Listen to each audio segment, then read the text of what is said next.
Bonjour, hello, and welcome to MaxMountainWorld.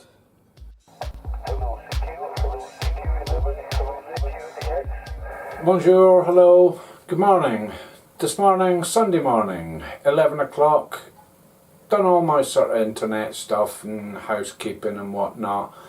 And what to do now? Let's play radio. Okay, first things first, and just double check that the antenna's fine.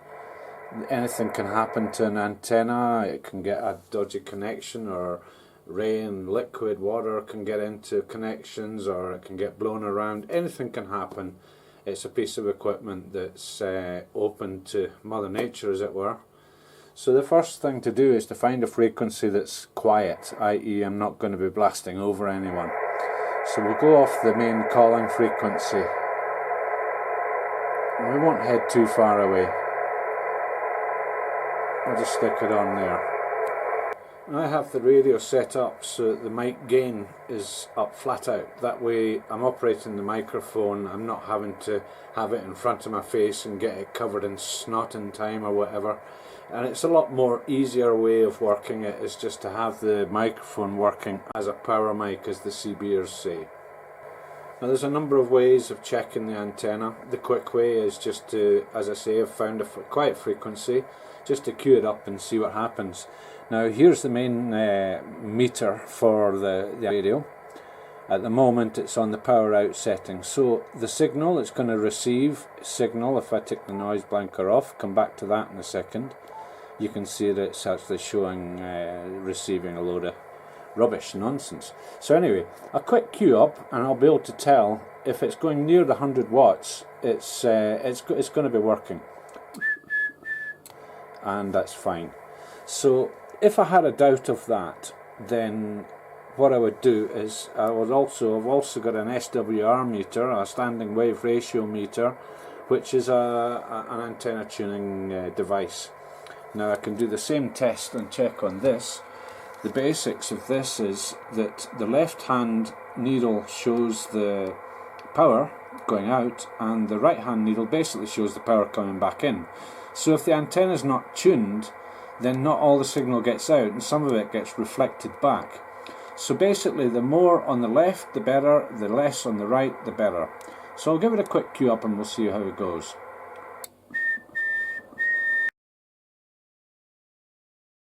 Almost no movement on the right hand needle, the left hand one working fine. So the antenna is actually tuning up really nicely.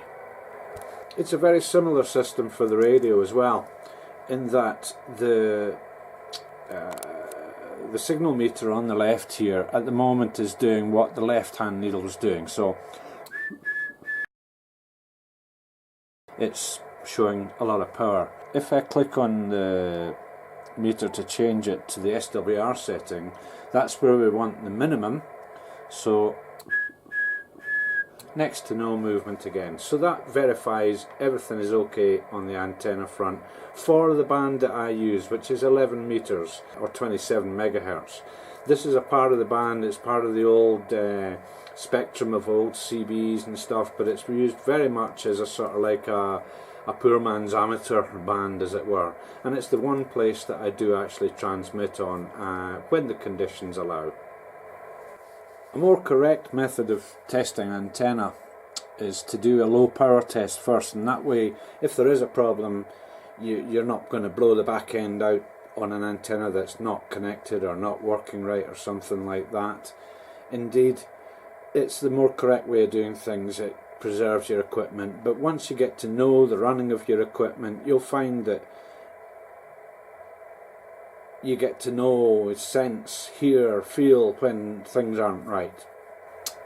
The low power setting, I'll go into the menus, I'll just click over to up to RF power, and I can OK that. Now at the moment I have this set up at 90 watts. It can go up to 100 watts, but I don't see the point in running the thing flat out, risking the back end of it if things go wrong. And also it really makes no difference, the difference between 100 and 90. So anyway, on this I can tune it right back down, to give it, normally I would put it on about 10 watts. We can accept that and we can come back out. And what I can do here is I can take it from upper sideband and put it onto Fox mic, FM, frequency modulation, which when I queue up, it'll actually queue up a carrier wave. So going back on the meter back over to the power out, you can see it's set up at 10 watts. Now, for the tuning, next to nothing. 1 bar, it's next to nothing. Now, I'll just double check that with my meter, which just above the radio, as explained before. Key it up. Now, it does have a 10th scale, so I can give it full scale and still no detectable, really detectable movement. It's showing just over 10 watts and it's running fine. The reason why it's showing just over 10 watts is I run the radio off a battery. It runs off solar power. I have solar panels powering up this battery. So obviously the first use, it's going to have a little bit more voltage in it than when I've been powering up and doing all sorts with the thing. So having established that the antenna is all correct, let's put it all back to normal. Upper sideband, reset the meter, go back onto the RF power, click it, bring it right back up to, not full power as I say, just up to 90%. Click that to OK it, click that to come back out, back up to the calling frequency, and we are ready to rock. Just to show a bad thing that I don't like about this radio, and also a very good thing that I do like about this radio. One thing is that the shift button here is very easily touched by accident, especially when you're messing around doing things as I've just done, doing a tuning check on firing it up. And when I'd done that, I did actually notice that if you see down the bottom here is a little grey bar. And when that's off center, that's off. That's your shift tune. We're tuning slightly above or below the frequency on the receive side for tuning in people. And it's very easy to hit that by accident. So I'll put it back, and you can see it's back on the center line there. Now the good thing is that I'm actually listening on the calling frequency here, and sometimes you can hear stuff below what's going on here. Now when I say that, there is a function called the noise blanker, which shows up on the right here as on just now. If I switch it off just now, you'll hear on this part of the band, and you can see in the meter, there's quite a lot of interference and stuff, be it from the building here, from just general atmospherics or whatever, and inside of that you can sometimes turn the volume up, and you can sometimes hear what's going on, but the trouble is, that's just a load of nonsense. The noise banker is fantastic. Look at that. One little, and that was it. But we can check now and see if there's anything on the 11 meter band. Now most of the stuff happens round about 27.5 something. So that's the first place to look. Now I can have the function of actually checking by half channels. The channels are in 10 kHz steps. But it's very easy to miss stuff that way. If I use the VFO, the variable frequency oscillator, incidentally I have two. The VFO-A is the one I use for the transmitting areas, and I use the other one for shortwave listening, which I'll come on to in a minute. So just a little flick around. If there's anything happening there, you'll hear it, rather than just clicking through the channels that are empty.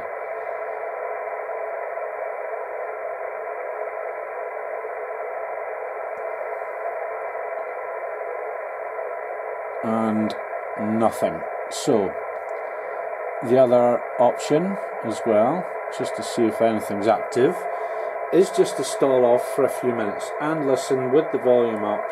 When the band's closed, as we say, sometimes you'll get a little peep coming through. Someone's got to kick it off. So sometimes it's a good thing to actually put out a CQ call as well. So we'll give a call out and see what happens here. A little whistle gives the maximum frequency. It's just a habit from the old CB days, and it's working. So, hello CQ, hello CQ11, hello CQDX. This is 14 Sierra Whiskey 007. 14 Sugar Whiskey 007. We're standing by for contact.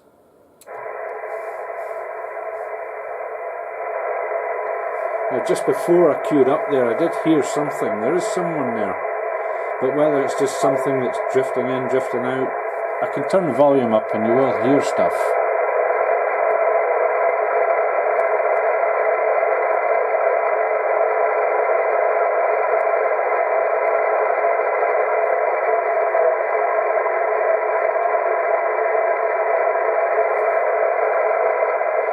Sometimes you'll be doing that and you just actually start hearing things that aren't there as well.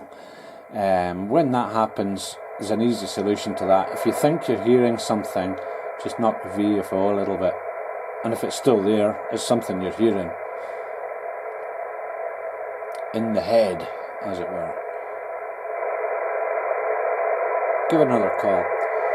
Hello CQ, hello CQDX, hello CQ 11 meter band. This is 14 Sierra Whiskey 007, 14 Sierra Whiskey 007. Given a call, standing by.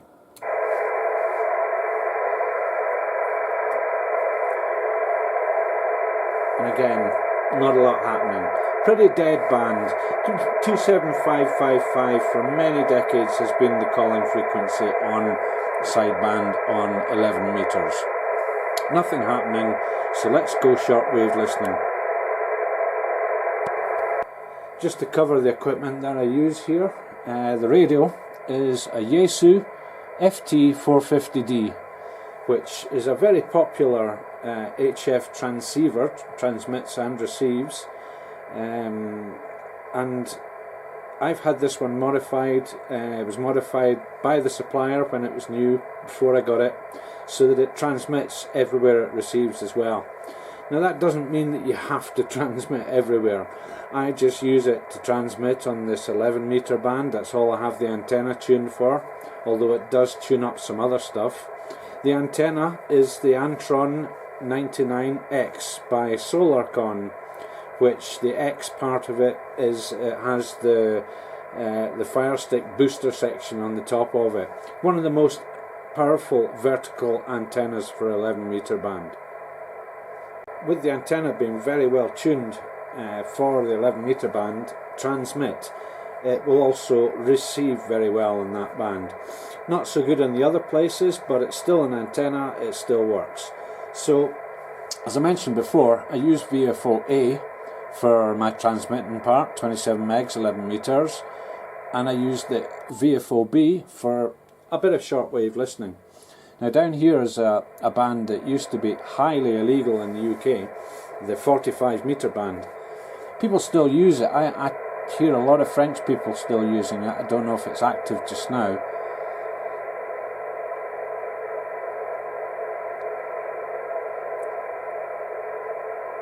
Nothing happening on there just now. I just cover up to the end of the band. There's no set calling frequency on this at all, but I tend to find a lot of people use either 6.650 or 6.666, the number of the beast plus one. So let's go and have a look at some other bands. We're just up in frequency from there is the 40 meter ham band. Now this being the weekend and being a Sunday, it's full of contest. Ham radio guys love to do their contests, get as many contacts as possible in as many countries and all the rest of it. It clogs everything up and it's really not much fun to listen to. I prefer listening to actual conversations, but we'll see what we can find on here.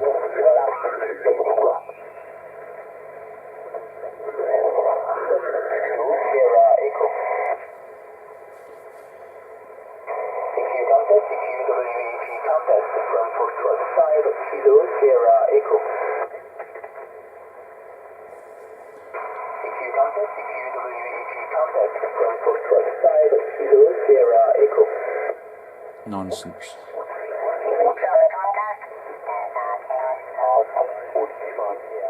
Delta Kilo 2, Foxtrot Lima, 59 Kilo 14.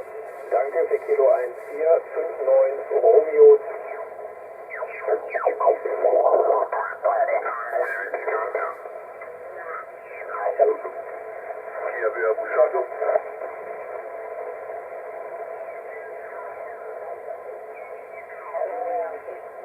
Un 7003. La mia antenna è un dipolo in polarizzazione orizzontale, una...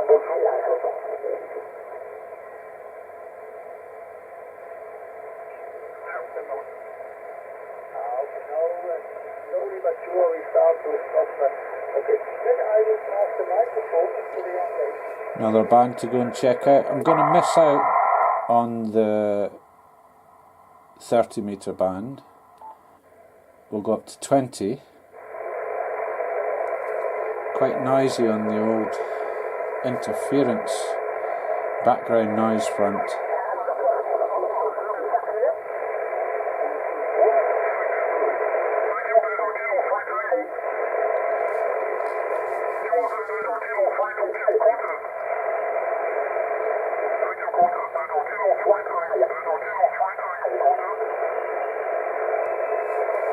A lot of noise, and that guy's a bit off frequency. He's not very good signal.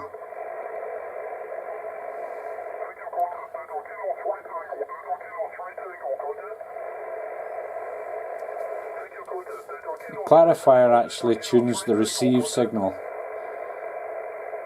You can see this guy, he's a good bit off.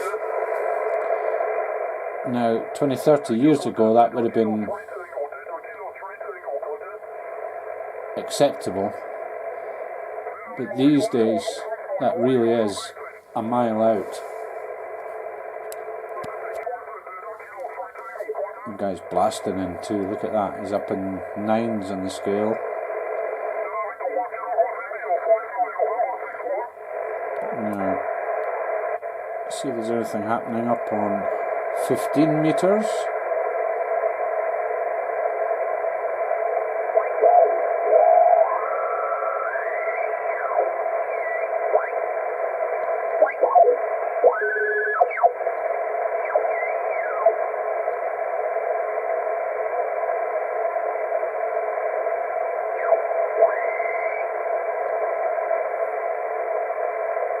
Not a lot. Now, pointless really looking up on 12 meters and on 10 meters. They are that close to 11 meters where nothing's happening. More or less nothing's happening there either. And going back up, going further up, this one actually goes onto the bottom of the VHF band and picks up 50 megs, which is the 6 meter band. And very rare, even though the antenna tunes this, don't really hear much happening. Sometimes at night or in particular atmospheric storm conditions you'll hear stuff. And automatically band up takes me down to the 160 meter band.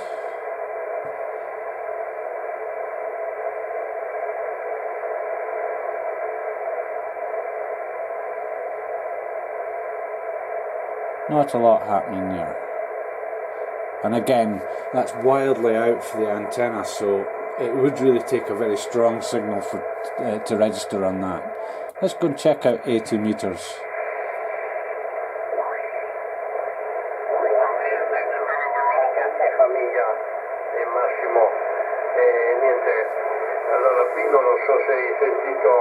Il nostro amico Massimo, anche lui ti ha sentito bassino anche.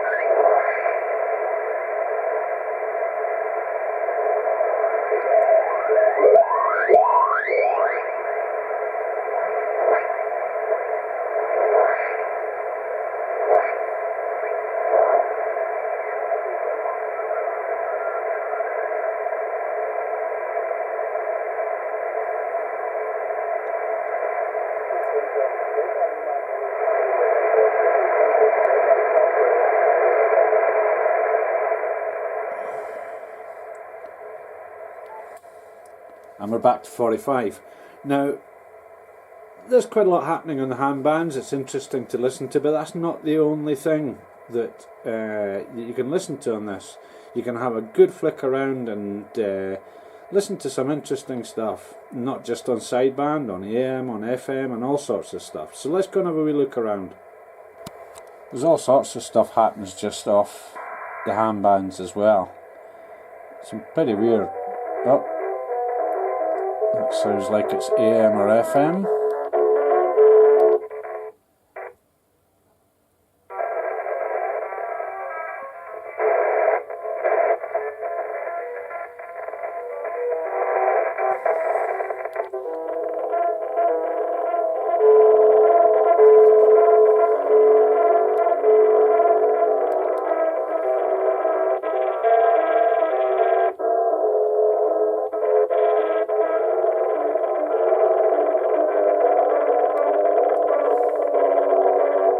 Some kind of piano concerto.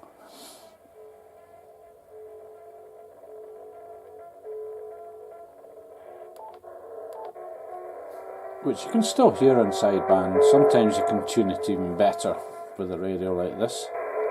Now, the HF band, or high frequency band, where all the shortwave listening goes on, starts from 38 kilohertz and goes up to 30 megs, which covers everything, covers all sorts of stuff. It covers the entire medium wave and long wave radio bands that we hear and we used to use a lot, but nowadays very restricted, but still international frequencies, as opposed to the FM radio that we use now, where you'll only pick it up within 20-30 mile, 30-40 kilometre sort of radius, depending on what you're listening to and how strong the signal's coming out of there. So from here we can go on to AM, and we'll have a little flick through.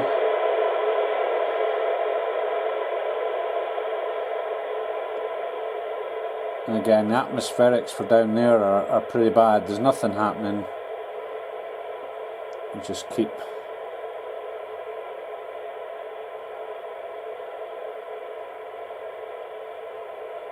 going until we come to the bottom ham band, amateur band, which would be back to 160 meters. Now, I'll put it on lower sideband. General rule of thumb is below 10 megahertz is lower sideband, above it is upper sideband. A couple of exceptions to that. One is the 11 meter band, where both are used. The other one is the 45 meter band, where both are used, but again, neither of them, strictly speaking, are recognised.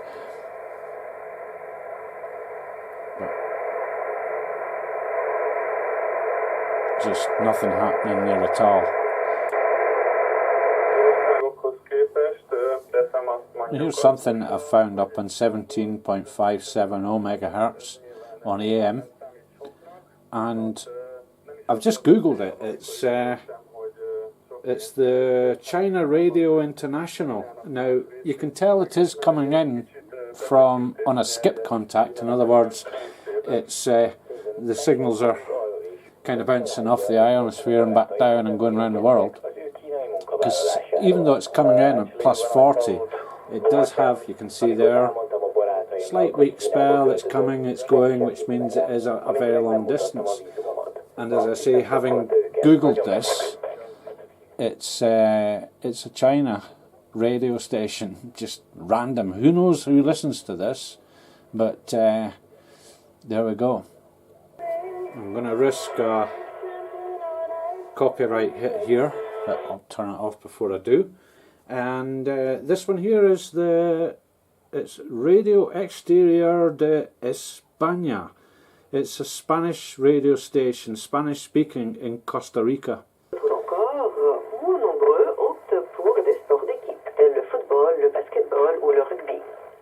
Again, just below the 20 meter band is this French speaking AM thing, but I can't actually come up with what it is on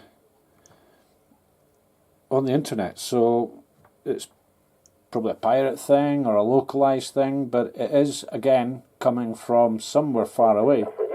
Even though it's in French, I'm pretty sure it's not in France. You check the strength there, and then this is skipping, as we call it.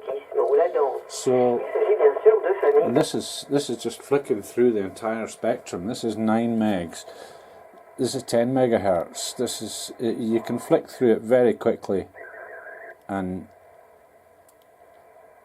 get on to some stuff to listen to. Right, I'm just going to put this back to its calling frequency, leave it, and we'll go back up and check 11 meters. Again, not a lot happening. So there we have it, a little bit of playing radio in the morning. Now, there's various adages and things that you do. Again, the radio is down to various things. One is, there's always something. The more time you spend on it, the more you'll find, the more investigation, the more you'll know about it, and you know what you're listening to, whatever. On the transmit-receive side, on 11 meters, there's always someone listening. Whether they're close, whether they're far, there's always someone able to hear you. So even though you can hear nothing, you can quite often find something in the background noise, or even just put out a call. So again, just in final, probably not going to come across anything here, but hello CQ11, hello CQDX. This is 14 Sierra Whiskey 007, 14 Sugar Whiskey 007, south of France, giving a call. Break, break.